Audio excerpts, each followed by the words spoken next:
Nós vemos aí agora, nesse momento, um novo recuo de Alexandre de Moraes. Vamos lembrar que há um tempo atrás, em uma única semana, houve um recuo do Alexandre de Moraes. Foi um recuo que aconteceu aí alguns meses atrás.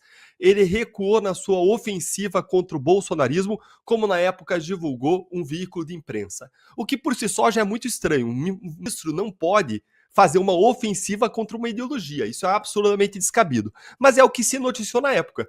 E naquela mesma semana ele havia soltado o Coronel Naime, depois de um ano do Coronel Naime preso, ele havia devolvido às redes sociais o Marcos Duval, e ele tinha ainda distribuído um novo inquérito de fake news, não para ele mesmo, como ele sempre fazia, mas para a ministra Carmen Lúcia, o que mostrou aí sinais de recuos do ministro Alexandre de Moraes. Na época nós interpretamos isso como um resultado de uma busca de redução de atritos com o Congresso Nacional e ainda uma busca de evitar que Bolsonaro fosse visto como vítima de uma perseguição, o que claramente é verdade que é sim vítima de perseguição. Isso é um fato hoje incontestável. Mas houve esse recuo, então, de Alexandre de Moraes, e agora surgiram dois novos fatos nessa semana que sinalizam um novo recuo. Vamos tentar entender esse novo momento. Alexandre de Moraes soltou Silvinei Vasquez nessa semana, que estava preso desde agosto do ano passado, sem nenhuma acusação da Procuradoria-Geral da República. Tinha havido uma denúncia nesse período, mas tinha sido feita pela primeira instância, e essa denúncia tinha sido rejeitada pela Justiça. O que mostra que Silvinei Vasquez ficou preso um ano sem um processo criminal contra ele, o que é um absurdo sem tamanho. E aí, além disso, agora nesse momento, ele solta Felipe Martins, que não tinha razão nem para estar preso num primeiro momento, porque nem existia a viagem para os Estados Unidos, que foi invocada como razão da sua prisão.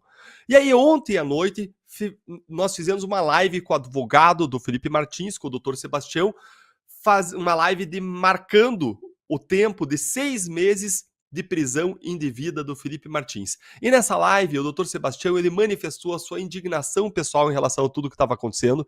Ele disse que, como um desembargador aposentado, que não precisaria advogar, mas que está advogando, ele fazia isso por convicção e que o objetivo da vida dele era lutar pelas liberdades. E ele não ia desistir enquanto Felipe Martins não fosse solto, ia todos os dias erguer a sua voz contra essa injustiça. Mais ainda, o doutor Sebastião, que foi aquele que apontou na cara dos ministros do Supremo que eles faziam o Brasil passar vergonha, que eles eram uma vergonha para a nação brasileira, ele mesmo ontem fez uma afirmação muito corajosa.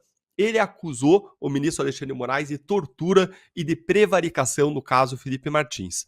Disse ainda que foram apresentados mais de 10 pedidos de soltura e habeas corpus. E agora, enfim, Felipe Martins foi solto da noite de ontem para hoje. E aí a questão que fica é, a soltura do Felipe Martins faz justiça? Quando a gente olha para o passado, não apaga a injustiça praticada contra Felipe Martins. Não apaga os 6 meses de prisão absolutamente indevida, que não se justifica. Mesmo que ele tivesse ido para os Estados Unidos, isso não é causa para a prisão de alguém. Não existia nenhuma investigação, um mandado de prisão na época contra ele. Mas desde março, a Procuradoria-Geral da República já pedia a soltura dele, dizendo que existiam provas de que ele jamais tinha viajado para o exterior.